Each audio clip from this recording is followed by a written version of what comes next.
Well, that was a great presentation, Jess. Thank you for sharing it with us, and thank you for being here to answer some questions. I have one question for you that I'd like to start with, I suppose. I guess I'm wondering if you have any insights, lessons learned into how to build in that reflexive evaluation. Did you find, were there certain methods or tactics that you found particularly useful for soliciting that kind of conversation with stakeholders? Or what advice do you have for how to actually do that in a project? Yeah, I mean, I think first and foremost, it's a conversation that has to be opened up between you and your stakeholders and figuring out what's they're most comfortable with.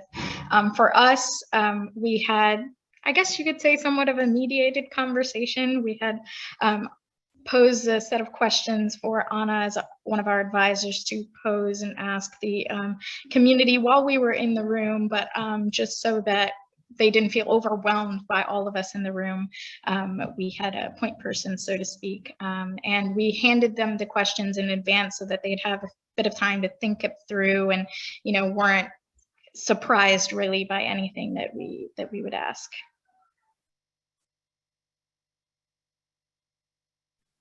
Thank you. Other questions for Jess? As immediate follow-up? If you don't mind, I'd like to ask a question, Jess. I hope this doesn't get, I hope this is a fair question. How did your team, or did your team, if your team had to deal themselves with the emotional reaction to the disasters, how did you do that? Within your team yourself. I understand what you said about understanding the difference. You're not there and they are. And I've been to disasters and some had personal connections, and that's not easy. Yeah, thank you for that question. I'm not really sure I know how to answer it.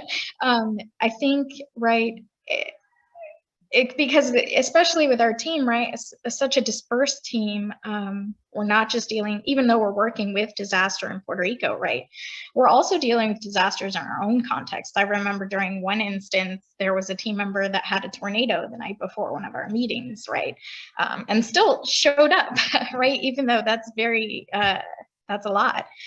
So, I mean, I think it's just that sort of that willingness to be open and being vulnerable in your team, and trusting that your team is going to support you in whatever way that they can.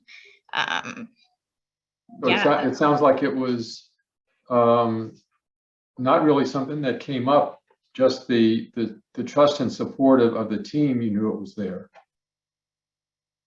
Okay. Yeah, I don't know that we had I mean, we had a conversation with our stakeholders about disaster and what disaster means to them, but I don't think we had one just within the team about, you know, that sort of emotional toll, I suppose.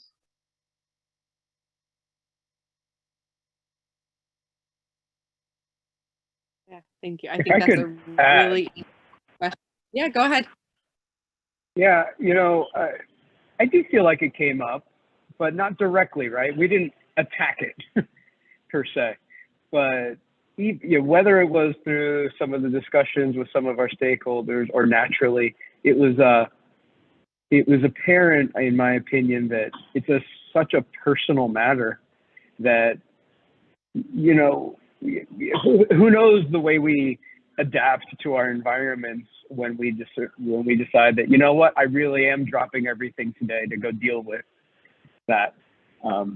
Yeah, that's, I don't think, I think we have to be very careful if we're gonna, you know, from an engineering perspective, right? Yeah, we have to be very careful to assume that these things are standard or that there's definitions for them that we all adhere to. No, this is not true. An engineer would be very, right, you said it yourself, John, an engineer would be very cavalier to do that, and I wouldn't be surprised that it would happen often, right? But I think we learned in that respect not to assume too much.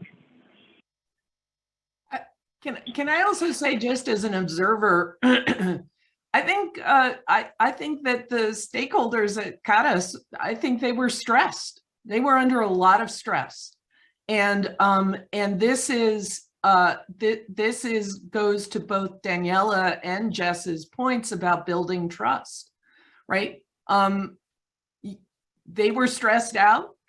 They were sometimes not really in the mood, and the thing about the team is that y'all just kept showing up, and that helped build trust. That they felt like you understood what their challenges were, and so you know, I agree. This wasn't something, as Luis said, wasn't something that was on the table for discussion.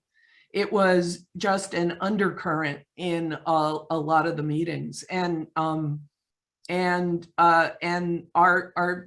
students just kept showing up, and I think that meant a lot to CADAS.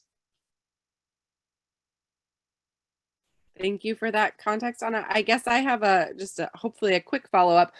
For these cohort challenges where students are really working directly with stakeholders, how long is that cohort challenge? How long do they have that direct engagement? What's the time period for that? Do you want me to jump in?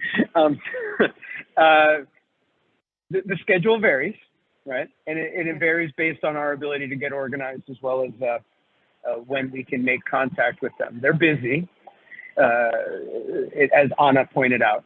So roughly, we started most of our cohort challenges in October, and they ran through till spring break, when there would be the symposium presentation. You know, with CADAS, the example would be that we would set up and build in, not bi-weekly, but maybe closer to every 3 weeks or monthly, we would have sort of a check-in with them in that period, right? We had a break for the holidays, of course. So it wouldn't be a perfectly consistent schedule in order to do so. There's additional communication outside those meetings, whether by email or whatnot, with them as well. But it was important to set up a schedule. And I think if it helps in your mind, Jess-Ann's project preceded Daniela's. And I think what began to happen, maybe this is part of the paradox, but what began to happen was that CADAS would assert their interest more over that time period, including at the outset of Daniela's cohort challenge. So I think that helped us make sure that we were truly serving their needs. Also, we just got word that the paper that Jess-Ann's cohort wrote just got accepted for publication. So it takes the cohort challenges. The meetings ostensibly last about an academic year, but the outcomes, the products take longer.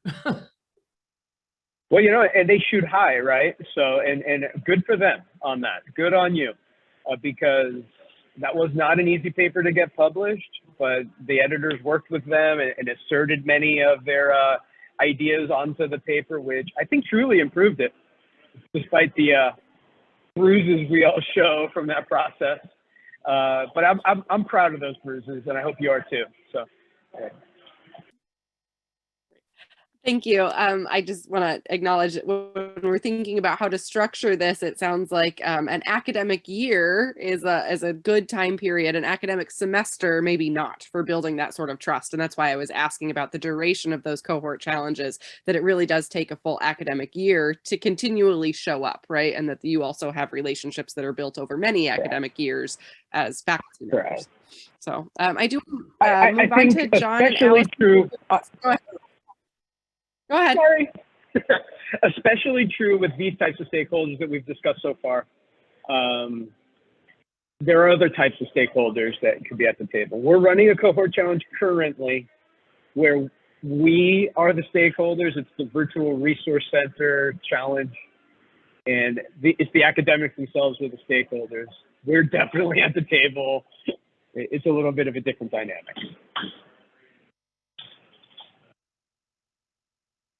I'll be quiet.